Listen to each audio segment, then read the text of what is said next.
یہ کدھر کی ہے۔ ہاں، پوچھتے ہیں کیا تعویذ پہننا جائز ہے یا شرک ہے، اور بعض لوگ اس کو شرک بتاتے ہیں اور ساتھ میں ایک حدیث پاک بھی پیش کرتے ہیں کہ نبی اکرم صلی اللہ علیہ وسلم نے اس کو پہننے سے سختی سے منع فرمایا ہے اور فرمایا کہ تعویذ شرک ہے، لہٰذا اس سے بچنا چاہیے اور اس میں ہر قسم کا تعویذ موجود ہے۔ تو سب سے پہلے تو یہ جو آپ نے کہا کہ کچھ لوگ کہتے ہیں کہ تعویذ پہننا جو ہے شرک ہے، تو میں آپ سے عرض کروں کہ جو لوگ وہ کہتے ہیں در حقیقت تو وہ انسان کی کھال کے اندر ہیں تو کچھ اور ہی، اور جو وہ لوگ کہتے ہیں یعنی آپ صاف الفاظ سے کہیں تو وہابی وغیرہ کے تعویذ پہننا شرک ہے۔ تو اس زمین پہ اگر کوئی سب سے بڑی بے وقوفوں کی جماعت ہے تو وہ واقعی میں اہل حدیث اور وہابیوں کی ہے، جو واقعی نام کے صرف اہل حدیث ہیں۔ اصل یہ ہے کہ وہ ہر چیز کو نام کے ساتھ تلاش کرتے ہیں قرآن حدیث میں، یہ ان کی سب سے پہلی بے وقوفانہ حرکت ہے۔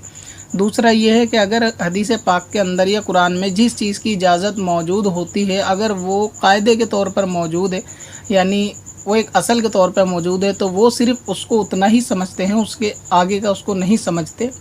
مثال کے طور پہ ابھی کیا ہے کہ ایک بے وقوفوں کا ایڈوکیٹ ہے،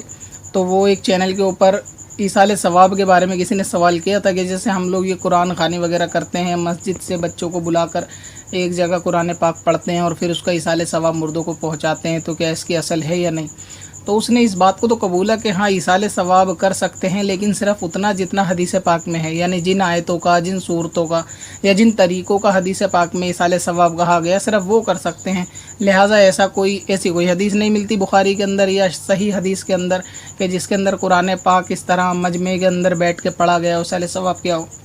سب سے پہلے سوال تو یہ ہے کیا اس دور کے اندر قرآن پاک ہارڈ کاپی میں پرنٹڈ ہو چکے تھے، یعنی یہ جو دستی کاپی آج موجود ہے، تو ایسے قرآن پاک تھے جو اس ٹائم پہ اس طریقے کی قرآن خوانی ہوتی یا نہیں ہوتی؟ تو یہ تو کم سے کم عقل کا اندازہ لگانا چاہیے کہ جب نبی اکرم صلی اللہ علیہ وسلم نے کسی چیز کی مثال کے طور پہ اجازت دی، مثلا یہ کہ اگر حضور اکرم نے کوئی ایک آیت پڑھ کے ایصال ثواب کرا تو اس کا مطلب یہ نہیں ہوتا کہ وہ آیت ہی ایصال ثواب کی جائے گی۔ اس سے مراد یہ ہے کہ انہوں نے جائز ہونے کی دلیل دے دی کہ اب آپ قرآن پاک سے جو آیت کو پڑھیں اس طرح ایصال ثواب کر سکتے ہیں۔ اسی طریقے سے وہ جو کنویں والی مثال ہے حدیث میں، تو وہ صرف ایک مثال ہی کے طور پہ ہے۔ یہاں ایک سب سے بڑا اعتراض یہ بھی کیا جا سکتا ہے کہ اگر وہ یہ کہتا ہے کوئی بھی وہابی کہ جتنا قرآن کے اندر ہے صرف انہی چیزوں کا ایصال ثواب کیا جائے گا، تو قرآن میں ایصال ثواب کی ایک قسم کنواں کھدوانا بھی ہے، تو کیا اس دور کے اندر ایصال ثواب کے لیے کوئی وہابی کنواں کھدوائے گا یا کنواں کھدوا سکتے ہیں اس ٹائم میں یا نہیں کھدوا سکتے؟ اگر نہیں کھدوا سکتے تو ایصال ثواب کی دوسری صورتیں کیا ہو سکتی ہیں؟ یہ تھوڑی سوچنے والی بات ہے۔ ٹھیک اسی طرح بہت سی آیتوں کا اور احادیث مبارکہ کا جو مفہوم ہوتا ہے وہ ہوتا ہے کفار عرب کی طرف، یعنی وہ آیتیں نازل ہوتی ہیں کافروں کے اوپر، لیکن اس کے احکام کو یہ وہابی جو لاد دیتے ہیں وہ لاد دیتے ہیں مسلمانوں کے اوپر۔ اب جیسے یہی حدیث پاک لیں آپ تعویذ کے بارے میں کہ جو فرمایا حضور اکرم صلی اللہ علیہ وسلم نے تعویذ کو شرک، تو اس حدیث پاک کو یہ مسلمانوں کی جائز تعویذ کے اوپر لا کر جو ہے وہ لاد دیتے ہیں۔ صحیح مسلم کے اندر ایک حدیث روایت ہے، حضرت انس رضی اللہ تعالیٰ عنہ فرماتے ہیں کہ نبی اکرم صلی اللہ تعالیٰ علیہ وآلہ وبارک وسلم نے ہمیں نظر بد سے، پھوڑے پھنسی سے اور زہریلے جانور اگر ڈنک مار دے، ان سب صورتوں میں ہمیں دم کرنے کی اجازت دی ہے۔ تو اس سے مراد یہ نہیں ہوتا کہ اب صرف پھوڑے پھنسی اور نظر بد اور اگر کوئی ڈنک مار دے اسی پر پڑھ کر کوئی چیز دم کری جائے گی۔ اس سے مراد یہ ہے کہ یہ معاملے پیش آئے تو حضور اکرم نے ان پہ دم کرنے کی اجازت دی، تو مطلب یہ ہوا کہ اس کے علاوہ بھی اگر کوئی معاملے پیش آئیں گے تو دم کرنے کی اس میں بھی اجازت ہوتی ہے۔ لہٰذا یہ حدیث پاک صحیح مسلم کے حضرت انس سے جو روایت ہے رضی اللہ تعالیٰ عنہ، یہ دلیل ہے کہ دم وغیرہ، تعویذ وغیرہ یہ سب چیزیں جائز ہیں، اور خود حضور اکرم صلی اللہ تعالیٰ علیہ وسلم بھی دوسری دعاؤں کو پڑھتے تھے، یعنی سورہ ناس کے، سورہ فلق اور ناس کے نازل ہونے سے پہلے پھر ان دونوں کو پڑھنے لگے۔ اور یہ جو حدیث پاک صحیح مسلم کی ہے، اس کے اندر شیخ عبدالحق محدث دہلوی رحمۃ اللہ تعالیٰ علیہ فرماتے ہیں، پہلے میں یہ بتا دوں شیخ عبدالحق محدث دہلوی ہیں کون؟ یہ ہندوستان کے اندر وہ شخصیت ہیں جو سب سے پہلے علم حدیث کو لے کر آئے، نبی اکرم صلی اللہ علیہ وسلم کے ارشاد پر یہ ہندوستان آئے اور انہوں نے علم حدیث کو یہاں پر عام کیا۔ ان سے پہلے علم حدیث کو جاننے والا کوئی نہیں تھا، ہر کسی کے استاد کی سند علم حدیث میں ان تک ضرور پہنچتی ہے، اور یہ ایسی شخصیت ہیں یعنی ایسی معتبر شخصیت ہیں کہ جن کو دیوبند والے ہوں یا پھر اہل سنت کی جماعت ہو، ان کا اپنا بزرگ ہونے سے کوئی انکار نہیں کرتا۔ اور یہ وہی شخصیت ہے جنہوں نے عید المیلاد النبی کے اوپر بھی کتاب لکھی اور اس کو یہ خود بھی فرمایا کہ عید میلاد النبی ان کے گھر کا خود کا معمول تھا، یہ کیا کرتے تھے، نیاز فاتحہ کرنے والے تھے۔ یہ وہ بزرگ ہیں جن کو بڑے یعنی دیوبندی بھی انکار نہیں کر سکتے کہ یہ ہمارے بزرگ نہیں ہیں۔ فرق اتنا ہے کہ بعض لوگوں نے اپنے بزرگوں کی سیرت کو چھوڑ دی اور دیو کا راستہ اختیار کر لیا۔ تو یہ فرماتے ہیں اشیات اللمعات شرح مشکات، ان کی کتاب ہے فارسی کی، شرح لکھی ہوئی ہے مشکات شریف کی۔ اس حدیث پاک کے تحت کہ حضور اکرم نے دم کرنے کی جو اجازت دی وہ پھوڑے پھنسی پر دی، اور دم کرنے کی جو اجازت دی نظر بد کے لیے دی اور زہریل ڈنگ کے لیے۔ تو فرماتے ہیں ان سے مراد یہ نہیں ہے کہ صرف اسی چیز کے لیے دم کیا جا سکتا ہے، بلکہ اصل یہ ہے کہ حضور اکرم صلی اللہ علیہ وسلم نے اس کو دم کر یہ اجازت دی کہ باقی دیگر بیماریوں میں بھی دم کیا جا سکتا ہے۔ اسی طرح اعلیٰ حضرت فاضل بریلوی رحمۃ اللہ تعالیٰ علیہ فتاوی رضویہ شریف میں فرماتے ہیں جو تعویذ ہوتے ہیں یا دم تعویذ، اس کی اصل تو یہ ہے کہ یہ جائز ہے، مگر صرف وہ کہ جن کے اندر کوئی الفاظ ایسے خلاف شرع ہیں یعنی شرکی الفاظ ہیں یا کفری الفاظ ہیں تو ان کی ممانعت موجود ہے، ورنہ یہ ہے کہ تعویذ جو قرآنی آیتوں کے ہوں یا اسماء الہی کے ہوں یا دیگر اذکار یا دعاؤں کے ہوں تو ان کا پہننا جائز بلکہ مستحب ہے۔ اور جو تعویذ منع ہے وہ شرکی الفاظ پہ اگر مشتمل ہو، شرکی یا کفری الفاظ پہ اگر بیسڈ ہو تو ایسے تعویذ پہننا منع ہے جن کو حدیث پاک کے اندر بتایا کہ یہ شرک ہے، اور اس کے علاوہ شرک عام تعویذ نہیں ہے۔ اب سوچنے والی بات یہ ہے کہ شرک اس چیز کو کہتے ہیں کہ اللہ تبارک و تعالیٰ کی ذات میں کسی کو شریک کرنا، یعنی اللہ تعالیٰ کی ذات میں شریک کرنے کے بہت سارے طریقے ہو سکتے ہیں۔ بظاہر بھی آدمی بول دے گا کہ میں کسی کو خدا کے برابر سمجھتا ہوں، یا پھر خدا کے مثل طاقت والا سمجھتا ہوں، یا خدا کے مثل قوت والا یا شفا دینے والا سمجھتا ہوں۔ یہ سب صورتیں شرک کی ہیں۔ تو پہلے کے لوگ جیسے کفار، میں نے ابھی بتایا کہ کفار کے اندر بہت سارے معاملات ایسے ہوتے ہیں کہ جن پہ قرآنی آیتیں نازل ہوئی ہیں، جیسے یہ کہ نیاز فاتحہ کے کھانے کے اوپر جو آیت لائی جاتی ہے کہ غیر اللہ کا کھانا منع ہے۔ تو اسی طریقے سے پہلے کے جیسے جو کافر ہوتے تھے اسلام لانے سے پہلے، تو ایسے کے دور میں ان کے ہر چیز کے لیے ایک الگ الگ بت ہوا کرتے تھے۔ شفا دینے والا ان کا بت الگ ہوا کرتا تھا، اناج میں برکت دینے والا ان کا بت، یہ ان کے تصور بقول ان کے الگ ہوا کرتا تھا، اور اولاد دینے والا بت الگ ہوا کرتا تھا، بارش برسانے والا۔ تو اسی چیز کے لیے اگر وہ کافر لوگ اپنے اس طریقے کے تعویذ پہنتے تھے تو وہ دور جہالت چلتا چلا آتا تھا۔ اسلام لانے کے بعد بعض صحابہ کے بہت سارے عمل ایسے تھے جو اس دور کے عمل، اس ٹائم کے جو عمل تھے وہ آگے تک چلتے چلے آئے، پھر حضور اکرم صلی اللہ تعالی وسلم نے اس کو منع فرما دیا۔ لہٰذا وہاں جو تعویذ سے منع فرمایا وہ اسی قسم کے تعویذ تھے جو کفریہ اور شرکیہ تھے، نہ کہ یہ کہ قرآن پاک کے تعویذ ہوں یا قرآنی آیتوں کے تعویذ ہو کہ جن سے دم کرنا یا پھر کسی بیماری میں دم کرنا یہ منع ہو۔ اور یہ کہنا کہ صرف جو حدیث کے اندر اجازت ہے اتنا ہی کر سکتے ہیں، یہ تو سب سے بڑی جاہلانہ بات ہے، کیونکہ دین تو قیامت تک کے لیے ہے، اور ایسے بہت سارے معاملات آئیں گے۔ دنیا جب تبدیل ہوگی، ایسی ٹیکنالوجی ہو یا پھر دور کے حساب سے بہت ساری چیزیں ہوں گی کہ جن کے احکام صراحت کے ساتھ بالکل قرآن حدیث میں نہیں ملیں گے، مگر یہ کہ علماء کے قیاس سے یا پھر قرآن حدیث کی روشنی میں ہی ان کو نکالا جائے گا۔ اب ایک سوچنے والی بات یہ بھی ہے کہ یہ اہل حدیث طبقہ جو ہے وہ سب سے زیادہ اس چیز کو کہتے ہیں کہ ہر چیز میں صحیح حدیث تلاشتے ہیں۔ تو یہاں سب سے پہلا سوال یہ اٹھتا ہے کہ ایسی کون سی ایک حدیث ہے بخاری کی یا ضعیف سے ضعیف بھی کہ جس کے اندر کسی صحابہ نے صحیح حدیث کا یعنی صحیح حدیث طلب کی ہو۔ یہ نبی اکرم صلی اللہ تعالی وسلم نے کوئی بات صحابہ کے سامنے عرض کی اور صحابی نے بدلے میں اس کو ویریفائڈ کراؤ کہ یہ صحیح ہے یا ضعیف ہے۔ یہ قسمیں تو حدیث کے اندر موجود ہی نہیں ہیں کہ صحیح کون سی اور ضعیف کون سی ہے۔ اگر انہوں نے یہ قسمیں محدثین سے لی ہیں، یعنی یہ کہنا جو یہ چوزے سیکھے ہیں کہ یہ صحیح ہے، یہ ضعیف ہے، یہ حسن ہے، یہ سیکھے ہیں محدثین کی اصطلاح سے، تو اگر یہ محدثین سے سیکھیں تو ظاہر ہے کہ انہوں نے ان کی تقلید کی ہے، تو تقلید کو شرک بتانے والے خود بھی شرک میں مبتلا ہیں کہ بغیر تقلید کے یہ اس چیز کو نہیں کر سکتے۔ دوسری بات یہ ہے کہ یہ کہتے ہیں کہ حضور اکرم صلی اللہ تعالی وسلم نے جو کام کیا صرف اتنا ہی کام ہوگا۔ تو یہاں ایک دوسرا سوال یہ ہے کہ جو کام نبی اکرم صلی اللہ تعالی علیہ وسلم نے کیا ہے وہ آپ تک پہنچا کیسے؟ وہ ظاہر ہے کہ صحابہ سے پھر تابعین سے تبع تابعین سے پہنچا ہے، بزرگان دین سے پہنچا ہے۔ اب انہوں نے جس امام بخاری کی حدیث کو پکڑ رکھا ہے کہ ہر چیز کو صحیح بخاری کے اندر لاتے ہیں، تو یہاں پہ یہ کس طرح یہ دلیل ہے کہ جو صحیح بخاری کے اندر چیز لکھی ہوئی ہے یہ وہی ہے کہ جو نبی اکرم صلی اللہ علیہ وسلم نے کام کیا ہے؟ اس چیز کی ان کے پاس کوئی اصل دلیل اپنی عقل سے بالکل موجود نہیں ہے۔ حقیقت یہ ہے کہ جو صحیح بخاری میں لکھا ہے کہ حضور نے یہ کام کیا ہے، انہوں نے اس کو مان لیا۔ تو امام بخاری کی حدیث میں لکھی ہوئی حدیث کو یہ مان لینا کہ نبی نے یہ کام کیا ہی ہے، یہ اصل میں تقلید ہے۔ یہ بھی ایک تقلید ہی کی صورت ہے، تقلید کے علاوہ کوئی چارہ کار نہیں ہے۔ اگر یہ تقلید کو شرک کہتے ہیں تو ان کے سارے کام تقلید ہی سے ہوتے ہیں۔ بخاری کو ماننا بھی ایک تقلید ہے کہ امام بخاری نے کہا کہ حضور نے ایسا کہا تو انہوں نے مان لیا حضور نے ایسا کہا۔ ان کی خود کی تحقیق تو ہو ہی نہیں سکتی کیونکہ یہ اس دور میں نہیں تھے۔ تو یہ کہنا کہ تعویذ پہننا شرک ہے، حضور نے یہ فرمایا، تو حضور نے جو حدیث پاک کے اندر فرمایا ہے اس کی شرح بھی پڑھ لینی چاہیے عوام الناس کو کم سے کم۔ اور جو آیت وہابی کسی ایسے مستحبات کے اوپر لاتے ہیں جو اہل سنت میں رائج ہیں اور وہ اس کو خلاف کوئی آیت پیش کرتے ہیں تو ضرور اس کی تفسیر بھی پڑھ لینی چاہیے۔ آج کل کیا ہوتا ہے کہ لوگوں کے اندر ایک ٹرینڈ سا چل جاتا ہے، کوئی بھی ہوتا ہے اگر وہ انگلش میں تقریر کرتا ہے یا اس کے فالوور زیادہ ہے تو وہ اس کو بہت بڑا یعنی قابل سمجھنے لگتے ہیں۔ اب دیکھیں اس کے پیچھے 56 ملکوں کی پولیس پڑی ہوئی ہے، ڈاکٹر کافر نائک اس کا کیا حال ہے۔ پہلے یہ بھی اسی طرح اسٹیج پہ کھڑے ہو کے ورڈس نمبر چیپٹر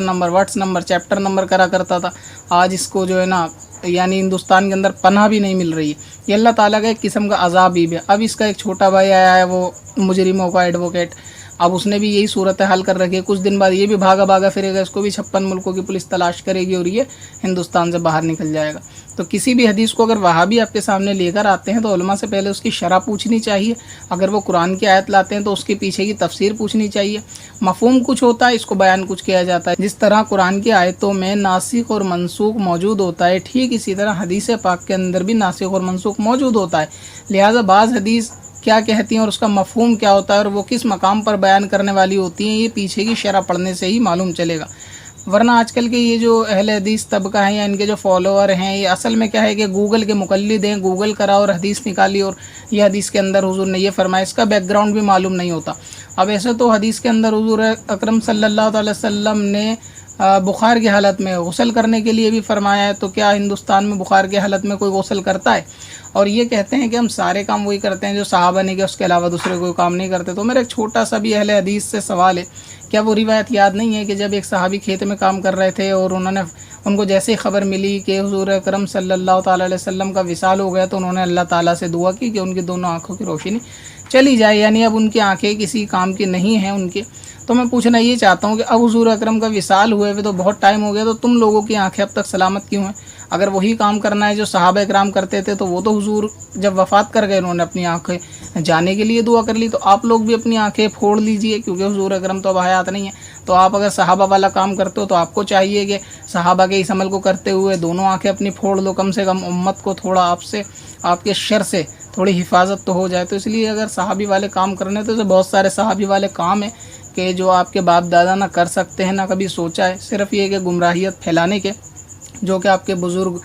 حضرت ابلیس کرتے چلے آئیں، ان کے فالوور ہی ہو آپ، کہ ان کے نقش قدم کے اوپر ہی چلتے ہو آپ سارے معاملات یہ کرتے ہو۔ لہٰذا یہ جو شرک کی حدیث آپ نے سوال کے اندر بتائی ہے، اس کا میں نے بیک گراؤنڈ بتا دیا کہ کفریہ شرکیہ الفاظ کے اوپر اگر کوئی تعویذ ہوگا تو وہ منع ہوگا، باقی قرآن پاک میں جائز تعویذ ہوگا تو بالکل جائز ہوگا۔ دوسرا یہ کہ کس فیض ایڈوکیٹ ہو یا اس قسم کا کوئی سا بھی جاہل ہو، ان کے چینل کو سبسکرائب کرنے کی پہلی بات تو اہل سنت کی عوام کو بالکل بھی ضرورت نہیں ہے کہ ان کے چینل کو سبسکرائب کرا جائے۔ بد مذہب کا بیان سننا، ان کی تقریر سننا یہ اشد حرام ہے۔ بالکل اس چیز کا خیال کرنا چاہیے۔ لوگ کہیں سے بھی کوئی بھی چیز ہوتی ہے اس کو آج کل انٹرنیٹ پہ لینے کی کوشش کرتے ہیں کہ وہ عقیدے کا صحیح ہے یا نہیں۔ یعنی حال ایسا ہے کہ اگر کوئی یہ کہہ دے کہ جی میں نبی ہوں، نبی ہونے کا دعویٰ کرے قادیانی، اور وہ بھی اپنے چینل پہ بیان کرے، تو اہل سنت میں بہت سارے ہوں گے کہ اس کے فالوور بھی ہوں گے اور کہیں گے جی وہ صحیح بات بتا رہا ہے۔ صحیح بات تو ایسا آج کل بہت سارے لوگ، چور بھی بہت سے معاملوں میں صحیح بات بتا دیتا ہے، تو اس کا مطلب یہ نہیں کہ اس کو فالو کیا جائے گا۔ تو اس قسم کی باتوں کو دیکھ لینا چاہیے۔ تعویذ وغیرہ کے شرک یا نیاز فاتحہ کی جو باتیں بیان کرتے ہیں، میں نے بیک گراؤنڈ اس کا بیان کر دیا